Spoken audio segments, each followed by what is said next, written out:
Hello everyone, my name is Anthony J. Mead.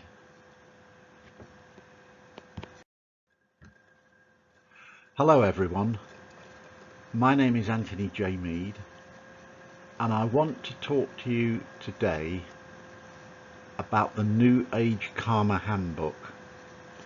Now the New Age Karma Handbook was written by myself a couple of years ago, so it's been out a little while now, but today I thought I would just talk through it and tell you why the New Age Karma Handbook is a little bit different to a lot of other karma publications.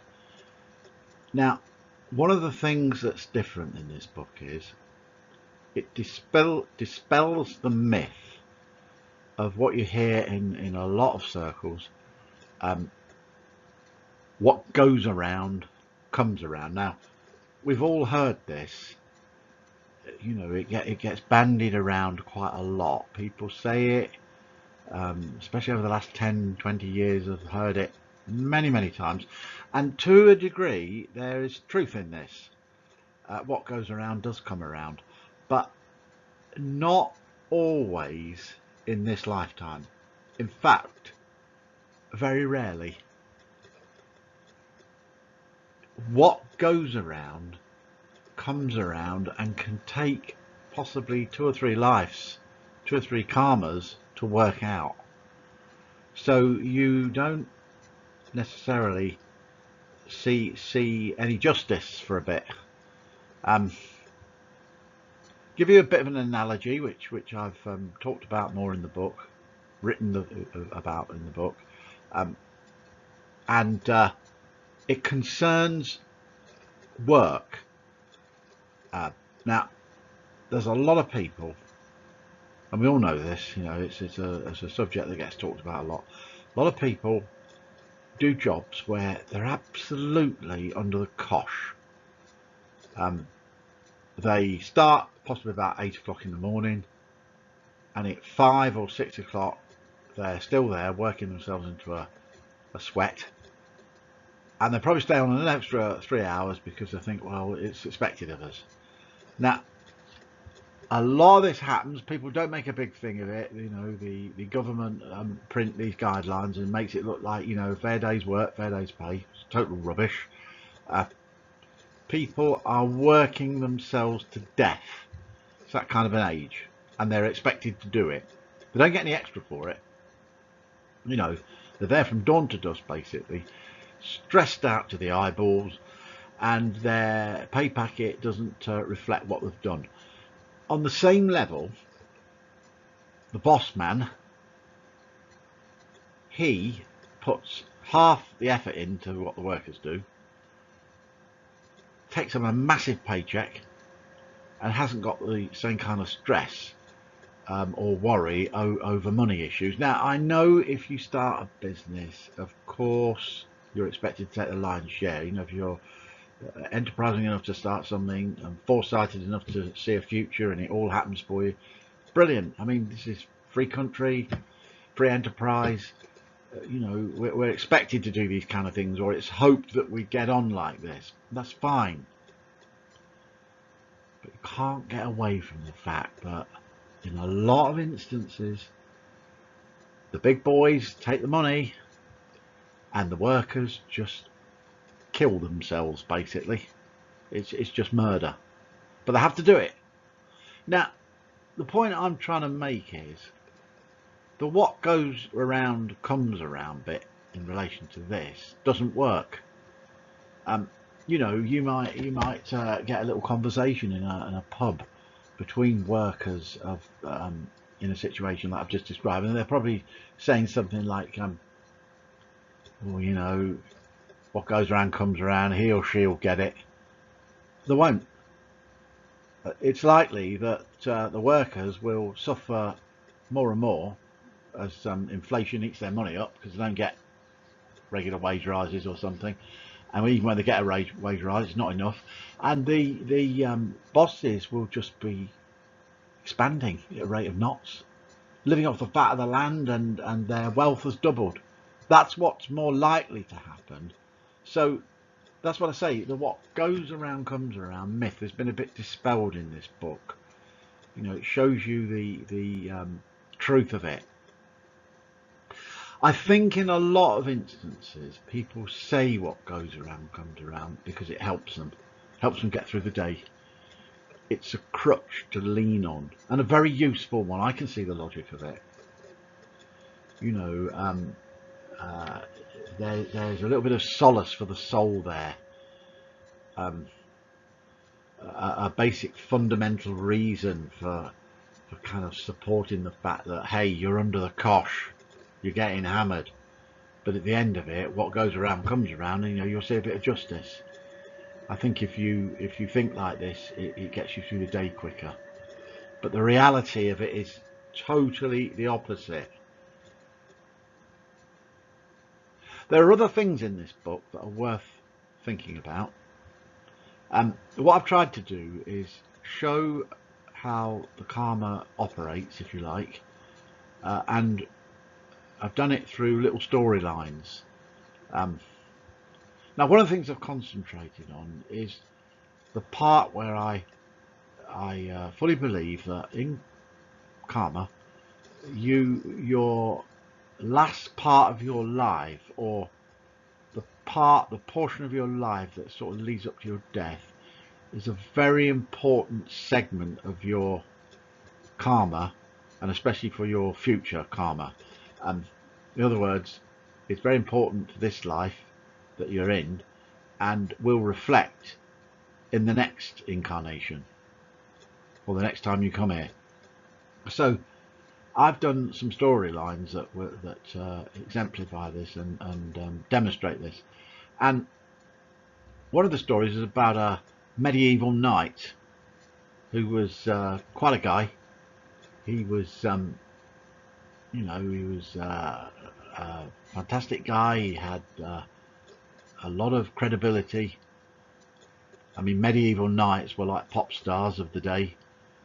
Men looked up to them, women loved them to bits. Had wealth, status, some land, you know. So this guy was like this, but he had an awful end to his life. He was killed by the blow of an axe in a battle. But he didn't just stop there. He was subjected to some terrible degrading circumstances. This knight was stripped of all his armour. He lay naked in a chapel, dead as a doornail. He was violated bodily. It did happen. I mean, in medieval times they were just crass, you know, they just did anything. Life was cheap. His lands were taken away from him. He was buried in an unmarked grave, just thrown in there. There was no service, no ceremony. Earth piled on top of him. That was it. Possibly something like a ditch or something. Just banged him in, put loads of earth on top. That's it. Now, how do you think that would affect his next life, his next karma? Well, I'll tell you what happened.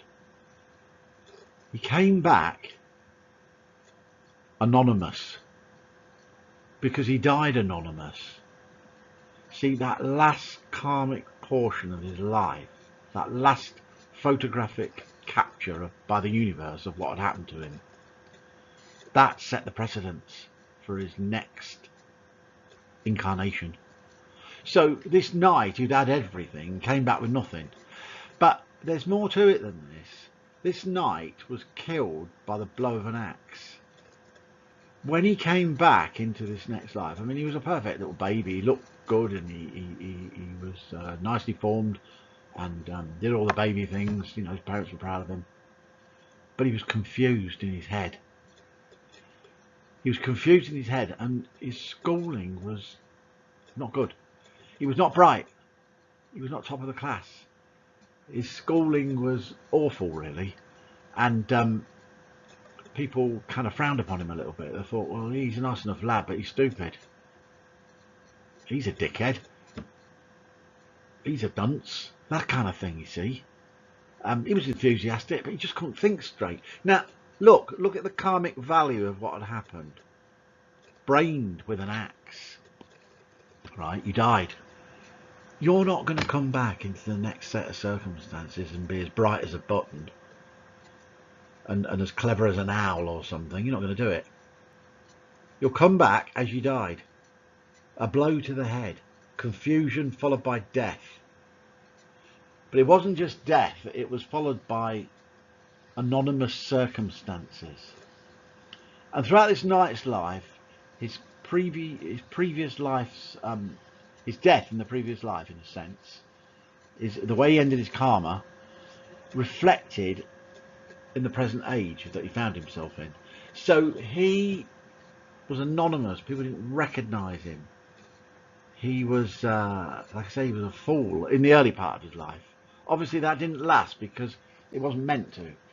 You know, it was just a karmic trait that had to show itself in the next incarnation, and it did, and it cleared a little bit. And obviously, the knight, being the kind of guy he was, recovered some of his former glory. So some of his traits and his ways and everything came back to him. But he was affected greatly by how he had died. And I go to show this in the book, and I show how it reflects in terms of how he would meet people, how he would try to improve his circumstances, but the anonymous circumstances surrounding his death and the tragic way that he had no ceremony in regards to his soul being given a send-off and stuff. I'll show how it affects him, and also show you how the universe tries to help you. When you die from one life and go into the next, whatever is there at the end reflects in the next part of your life, but the universe modifies the circumstances to fit that particular age. So you don't come back exactly as you were or exactly as you died. The universe kind of modifies it, but there's a flavour or a semblance of it, and it always reflects in your life. In the knight's case, he got a lot of help to try and get off the karmic wheel or to find his way back to his former glories, and I explain this in the book. But one of the interesting points that I make in this book, I think it was interesting because it's different, is this bit about how this portion of your life leading up to your death can have a massive influence on you in regards to your next life. The universe, in a sense, it does capture your last circumstances in like a photograph. It's just like snaps you, and the way you leave reflects on that next life. So most people are okay because they leave nicely, or they die, they get good service, people remember them, they get buried. That kind of thing's fantastic. You know, that's a normal kind of karmic profile, and you know, nothing tragic will happen. But it isn't always like this. Sometimes there are tragedies and quirks of fate that can affect your future life. Now, I'll give you an instance. They used to hang, draw and quarter people in the Middle Ages, and you know, that was a terrible death. But sometimes the people that were drawn and quartered were not dead. In a lot of instances, they were cleverly kept alive by how the hangman cut them down, and because they knew what they were doing, and so they were butchered or killed under terrible circumstances. And you know, when this kind of thing happens, sometimes the soul does not leave the body quickly. Now, I'll explain this. I mean, take someone who dies of a heart attack. The soul just gets shot out of the body like a bullet. It leaves the body like a bullet from a gun. Bang! And it doesn't return, because what happens is the invisible silver cord that connects soul to body, in a sense, is snapped. And once that happens, you can't come back. You know, you can't get back in. No way out. You just leave that corpse, you're gone. That's it. The remnants of your past life have been left behind. Now, that's an ideal scenario for a lot of people, or a lot of souls. But there is another scenario that's a bit more dangerous than this. Sometimes souls ooze out of the body. They creep out. There's no reason why, not really. You can't. You can try and look at reasons and discover reasons about it, but I mean, they're all different. Sometimes people are fearful, and sometimes because they've lived in that body for God knows how many years, they don't want to leave it. It's like this. I mean, you see this a lot when people die. You know, sometimes they're gripping the bed, they don't want to leave. They feel themselves rising, but they can't always let themselves go. Eventually, they have to. The universe just plucks them out like that, so they have to leave. But a lot of souls gravitate around the corpse momentarily, albeit, but in the time that they do, anything happening to that corpse in that time will affect their future karma. Now, going back to the example of people who were hung, drawn and quartered, and even those that were tortured, it was a terrible age. If their souls were anywhere near that corpse while all this was going on, the chopping and the cutting and stuff like that, it would affect their next life. And you know something, a lot of people have been to me and had readings with me and stuff like this. We've talked about their karma, and 9 out of 10 that have had this happen to them have come back with serious stomach problems and had operations where surgeons with surgical masks have taken half their stomachs away. And you know, when they reflect on their karmic past, it was similar. People in masks who were hiding their faces so they didn't want you to recognise them, cut them in half, and took out their innards, and then in the following life, surgeons with masks and gowns had cut their stomach out, albeit the fact that they needed to, because there was probably a lot of things that were wrong. But in a way, when you consider what has happened to them, it's exactly the same.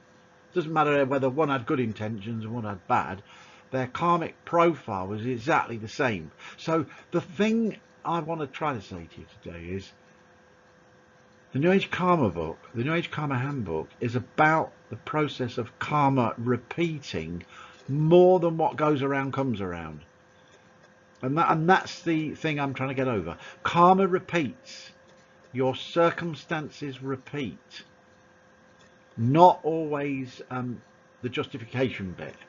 What goes around comes around, yes, can happen, does happen. Sometimes takes several lives.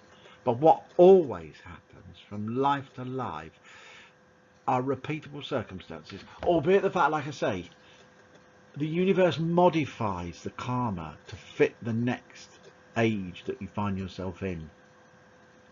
So the average soul that's coming back, say 500 or 600 years later, has that period of rest and then comes back, and the circumstances are the same, but the time's different, and there's been modification, but he still has to get around, he or she still has to get around the stuff that they've experienced in the past. And this is what the New Age Karma Handbook explains. There's lots of other things in it. There's a way to spot your own karma in your name by playing a little word game, in a sense. It's a little word game with rules where you drop letters into the your name and you make little words, and I explain how that works. That's called karma profiling. It's in the book. There are several little stories that are very poignant and moving and emotional that describe situations of how karma works out, and they're a little bit graphic and descriptive, and there's a lot of very different karma information. The New Age Karma Handbook, it's available from Amazon Books. You can get it as a Kindle book or a paperback. I'm Anthony J. Mead, the author of the book, and I thank you for watching this video.